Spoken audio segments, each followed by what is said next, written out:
ఇట్లా కవితకి నీళ్లు తాపించి నిజామాబాద్ లో ఓడగొట్టి నిజామాబాద్ అంటే నిజాములకి గులాంలు కాదని చాటి చెప్పినటువంటి మన యొక్క ప్రియతమ నాయకులు ధర్మపురి అరవింద్ గారిని మాట్లాడవలసిందిగా కోరుతున్నాం.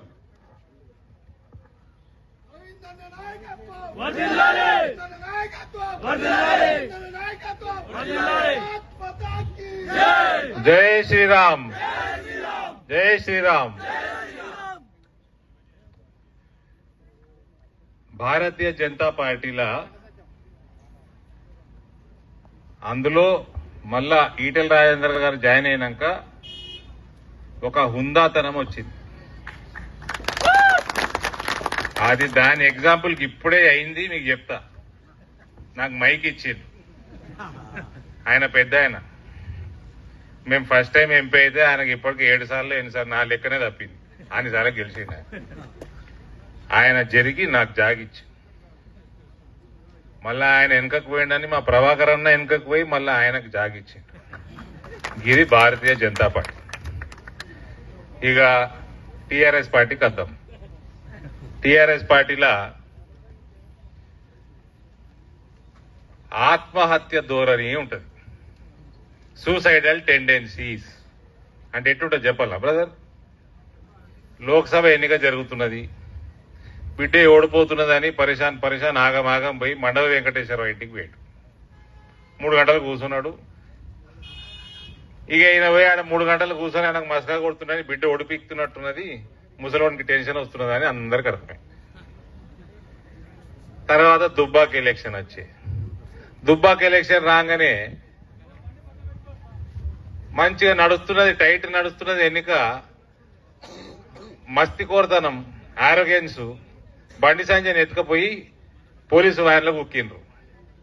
మొత్తం అంత దుబ్బాక అంతా తిక్కలేసి కమలం పువ్వు గుద్దిరు. దాన్ని మస్తి కోరతనం అంటారు. ఇక దాని తర్వాత ఈటెలన్నతోటి మంచిగా పని చేసుకోక, సలహాలు సంప్రదింపులు చేసుకొని పని చేసుకోక అభద్రతాభావంతో ఈటెలని క్యాబినెట్లోకి వెళ్ళి తీసిండ్రు. దాన్ని కూడా మస్తీ అంటారు. అభద్రత మళ్ళా మస్తీ 2 కూడు. మొత్తం రాష్ట్రం అంతా ఆగమైంది. తిక్కలేసి మళ్ళా హుజరాబాద్లు మళ్ళా కమలానికి గుద్దిండ్రు. ఈడ ఎన్నికలు నడుస్తా ఉన్నాయి. అదేదో నిన్న తాగుబోతు డ్రామా చేసారు. దాంట్లో ఏం వెళ్ళింది రాబోయ్ అంటే ఏం వెళ్ళలే. ఆడ ముగ్గురట బీజేపీ వాళ్ళట. బీజేపీకి వాళ్ళకి సంబంధమే లేదు. వాళ్ళే కొనుక్కున్నారు, వాళ్ళే అమ్ముకున్నారు. వాళ్ళ కారు, వాళ్ళ ఫార్మ్ హౌస్, వాళ్ళ ఛానళ్లు, వాళ్ళ డబ్బాలు అన్ని వాళ్ళ సారానే. ప్రభాకర్ అన్న మాట్లాడుకుంటా అరవింద్ కవిత కట్ట నీళ్లు తాగిపించినట. నీళ్లు తాగిపించానమ్మా, ఇంకా వేరే సారాగిరా ఏమైనా తాగుంటే నాకు సంబంధం లేదు. వాళ్ళందరూ మంచిగున్నారా? ఇంకొకటే, చాలా లేట్ అయిపోయింది. నేను లేట్ వచ్చినా నేనే క్షమాపణ చెప్తున్నా. మీ వాళ్ళందరూ ఇట్లా డబల్ బెడ్రూమ్ వచ్చిన వాళ్ళు టీఆర్ఎస్ కోటేయండి, రాని వాళ్ళు కమలం పువ్వుకి గుద్దురు. సరేనా? రైతులు ఉన్నారు, రైతు రుణమాఫీ వచ్చిన వాళ్ళు 1,00,000 రూపాయలు టీఆర్ఎస్కి వేయండి, రానోళ్ళు కమలానికి గుద్దుండ్రి.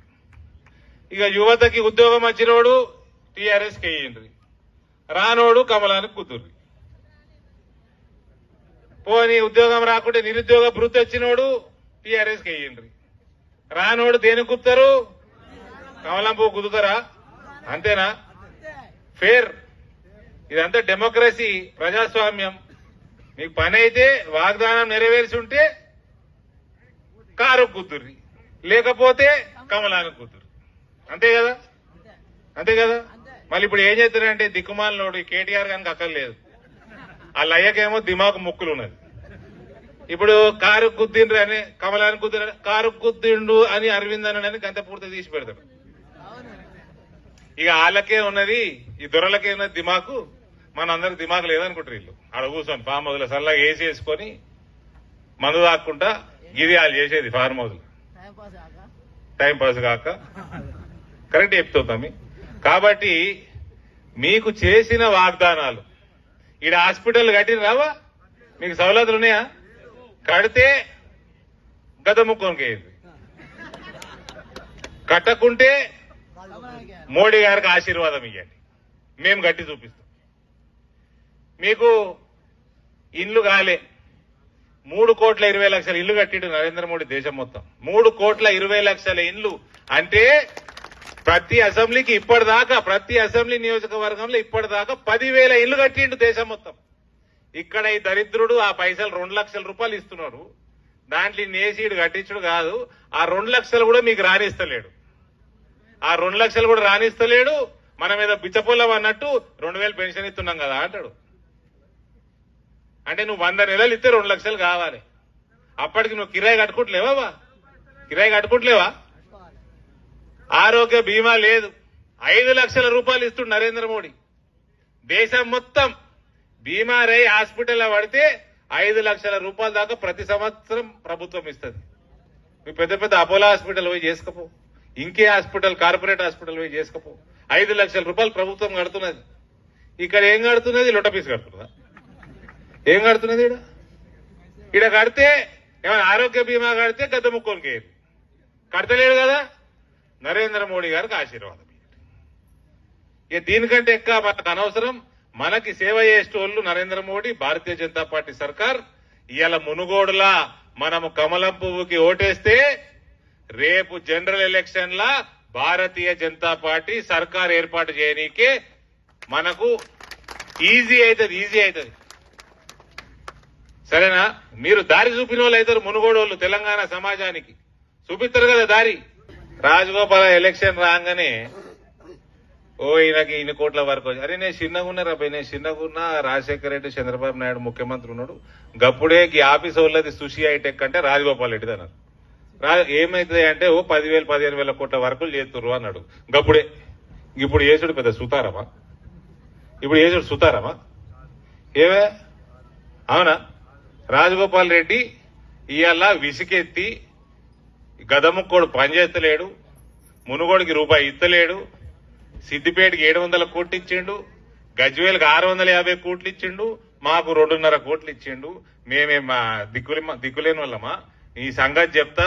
ఈ కాంగ్రెస్ పార్టీ అయితే లొట్టపీస్ పార్టీ అయిపోయింది. దీనికి దిక్కులేదు, దిమానం లేదు, నాయకత్వం లేదు, ఇదన్నాడు ప్రభుత్వం వచ్చేది లేదు, నేను నలుగురికి ఉపయోగపడేది లేదు ఆ పార్టీలు ఉంటే అని నరేంద్ర మోడీ గారి పనితనం చూసి, ఆయన నాయకత్వం చూసి భారతీయ జనతా పార్టీలోకి ఆయన రాజీనామా చేసి వచ్చిండు. బాజాబ్తా రాజీనామా చేసి వచ్చిండు. దొంగల లెక్క కండవాలు మార్చుకోలే. ఈ కేసీఆర్ కండవాలు మారుస్తాడు, ఈయన ఏం కండవాలు మార్చలే. ఈయన బాజాబ్తా రాజీనామా చేసి మళ్ళా మీ ముందర ధైర్యంగా నిలబడ్డాడు, వచ్చి ఎలక్షన్ నిలబడ్డాడు. కాబట్టి రాజగోపాల్ రెడ్డికి ఓటు, నరేంద్ర మోడీ ప్రభుత్వానికి తెలంగాణలో చోటు. సరేనావా? ధన్యవాద్. భారత్ మాతాకి. హాయ్ ఫ్రెండ్స్, మా టుడే టుమారో యూట్యూబ్ ఛానల్ చూస్తున్నందుకు చాలా థ్యాంక్స్. మరిన్ని లేటెస్ట్ వీడియోస్ కోసం వెంటనే సబ్స్క్రైబ్ చేయండి. అలాగే ఈ బెల్ ని కూడా రింగ్ చేసేయండి. మా నోటిఫికేషన్స్ అన్ని మీ మొబైల్లో వస్తాయి. అలాగే మా వీడియోస్ మీకు నచ్చితే లైక్ చేయండి, షేర్ చేయండి, నచ్చకపోతే కామెంట్ చేయండి.